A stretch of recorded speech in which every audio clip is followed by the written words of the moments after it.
Good morning all the students. Today we will discuss about part 2 of UV visible spectroscopy, that is applications of it. In the last class we have discussed about principle and instrumentation of UV visible spectroscopy. Hope you have learned thoroughly about its concepts behind UV visible spectroscopy. Now we'll discuss about where it is applied, what are the fields of applications in pharmacy. Now let's move on to the contents of today's discussion. The contents are quantitative applications, pharmaceutical applications and spectrometric titrations. These three topics we are going to discuss in brief. Coming to quantitative applications, what is meant by quantity? Determination of quantity, that states quantitative applications. What are the methods and what is the aim of quantitative study? It is to determine the purity of the analyte or analytes. We are going to determine the purity through analyzing quantity of the analyte. So what are the methods to determine it? There are two broad categories of methods by UV visible analysis. One is single component analysis, another one is multi-component analysis. In single component analysis, there are two divisions. When reference standard is not available, what is the method? When reference standard is available, what are the methods? And in multi-component analysis, what is the method we are following? In single component analysis, when reference standard is not available, reference standard means to compare your sample with some standard. When it is not available, we'll be following standard absorptive value method. Standard absorptive value method, that is called as A 1% 1 centimeter or E value method. This method followed by Indian pharmacopoeia. It is mostly in the pharmacopoeia you can find the same method for analyzing single component. Single component means if you take any dosage form, only single API will be there. If it is having more than one API, that is active pharmaceutical ingredient, then it is coming under multi-component analysis. Next part of single component analysis is when reference standard is available, what are the methods? First one is direct comparison method, second one is calibration curve method. Direct comparison means the sample concentration is directly compared with standard concentration. In calibration curve method, standard serial sets of standards are prepared and linear curve is plotted. From that, by means of extrapolation, calibration curve is plotted for getting sample concentration. So this is called as calibration curve method, most widely used method when reference standard is available. Comparing with direct comparison, we will be moving with calibration curve method to get accurate results. And then for multi-component analysis, simultaneous estimation method or simultaneous equation method it is called as, and otherwise called as Weirot's method. It is called as the scientist name, with the scientist name Weirot's method, simultaneous equation method. So these are all the methods you will be doing in practicals. So the same procedures, concepts you can take here for example. Now I have focused only classification and methods. Now you can write in brief with examples here.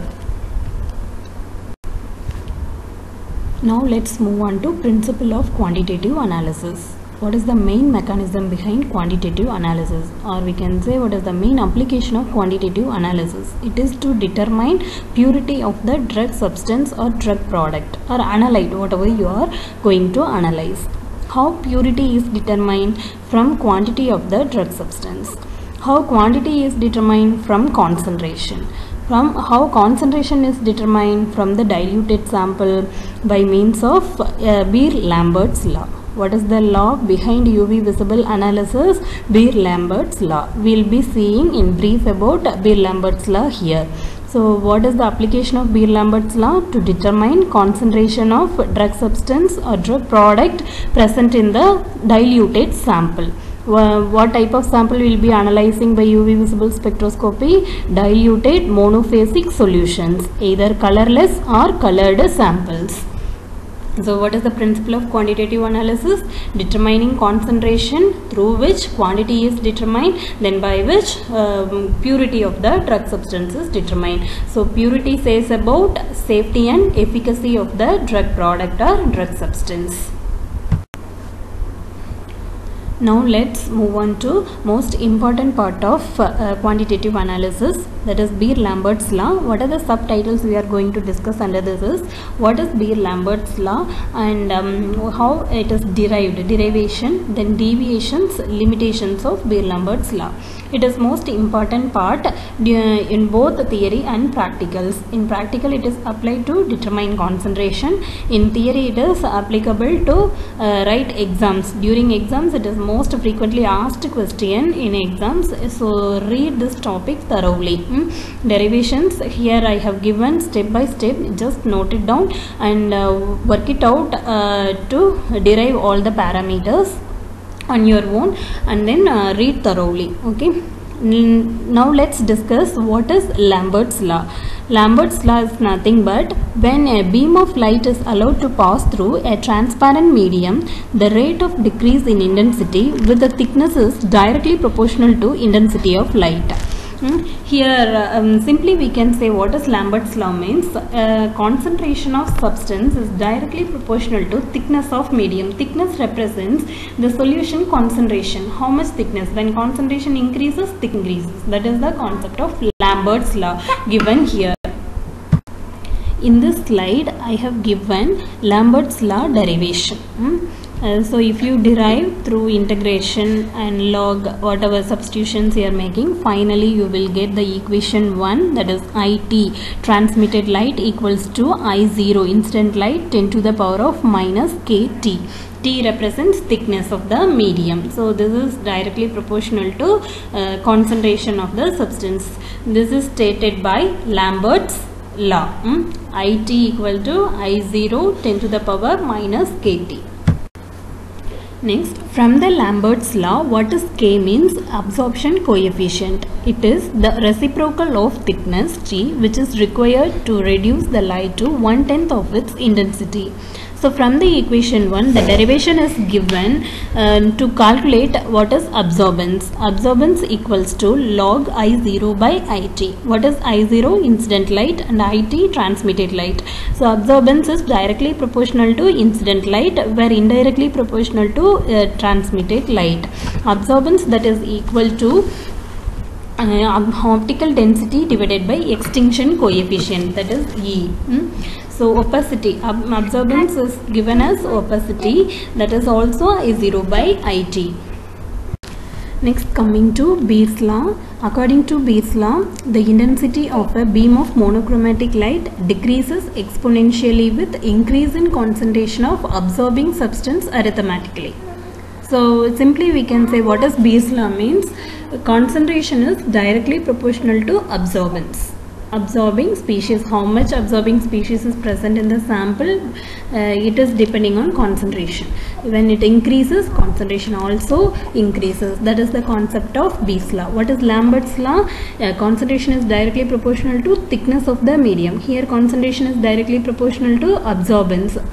So when we measure absorbance and thickness, we can determine concentration of a substance. That is why Beer-Lambert's law is applicable in quantitative analysis. What is the basic parameter we need to analyze? Concentration. So that is analyzed by Beer-Lambert's law. Since it is directly proportional to absorbance, where Lambert's law is directly proportional to thickness. In this slide, derivation for Beer's law and combination of Beer-Lambert's law is given. And what is Beer-Lambert's law? When combining both, it is called as A equal to ECT. Or we can say A equal to ABC also. Small ABC represents absorptivity, concentration and thickness. Similarly, ECT also represents absorptivity, concentration and thickness. E represents epsilon, that is nothing but molar absorption coefficient or absorptivity. It can be said as small a also. So A equals to ABC or A equals to ECT is called as Beer-Lambert's law, where absorptivity, concentration and thickness. ABC represents absorptivity, B represents path length and C represents concentration. In A with caps represents absorbance. This is the law used in quantitative analysis. Next, coming to deviations of Beer-Lambert's law. When you plot a calibration curve as shown in the picture, the ideal curve appears like a linear curve. It is a straight one. If a sample is not coming with the ideal line, it may be going for deviation either positive side or negative side. If it is deviated positive side, then it is called as positive deviation, or if it is coming down, then it is called as negative deviation. It is depending on concentration. You see in the x-axis concentration and in y-axis absorbance is taken in the graph. According to it, positive and negative deviations occur. What are the two types of deviations then? Positive deviation and negative deviation. Next, coming to limitations of Beer-Lambert's law. What are the limitations or factors to be considered to obey Beer-Lambert's law by a sample? Here physiochemical and instrumental factors are given. What are physiochemical means? Concentration, scattering, fluorescence or phosphorescence. Instrumental factors are monochromatic light, slit width and stray light. What is concentration and why concentration is considered as a factor? Here only diluted solutions should be used for getting accurate results, not more concentrated solution. That is less than 0.01 molar solution is to be preferred to obey Beer-Lambert's law. Then scattering. Scattering of light should be avoided since only absorbance is measured here. Then fluorescence and phosphorescence is not measured. Only absorbance is measured. Then coming to instrumental factors, monochromatic light is used, not polychromatic light for analyzing. Stray light should not be used since it is having interfering radiations. Then slit width should be optimum to get symmetric peak. These are the factors to be considered to obey Beer-Lambert's law to get accurate concentration of a sample. What are pharmaceutical applications of UV visible spectroscopy? Here I have divided the whole pharma field into different departments. As we are studying in our college, according to it I have divided so that it is easy to remember all the applications. What are the applications means? General applications, then in pharmaceutics what is the application, then in pharmaceutical analysis, and in other departments in the next slide we will be discussing. Now here what are general applications of UV visible spectroscopy? Quality control of pharmaceuticals, lambda max determination of pharmaceuticals, QC and lambda max analysis. Then in pharmaceutics, dissolution studies on drug products for calculating percentage drug release, determination of purity and uniformity of nanoparticles.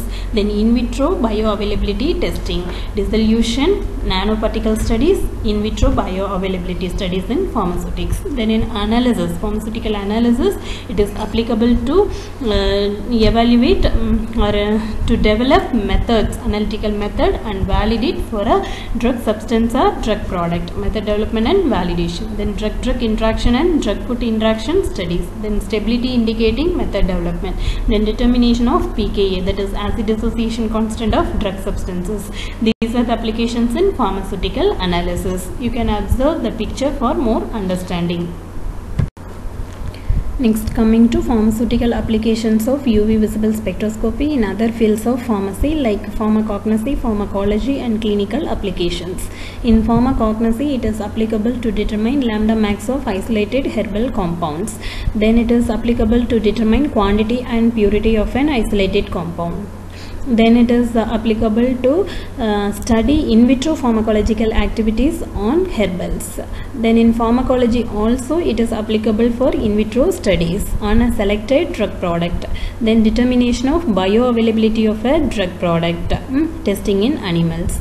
Then clinical applications, it is applicable to determine concentration of normal and abnormal bioconstituents in body fluids. Like example of testing creatinine, uric acid in blood. So various constituents you have tested in biochemistry also. The same methods you can give here as examples. Here I have focused only on applications. You need to give or focus examples for each application, so that it will be fulfilled completely. Here I have given what are the areas UV visible spectroscopy is applicable. You need to give example of each. Giving the same title, you can collect examples and give here.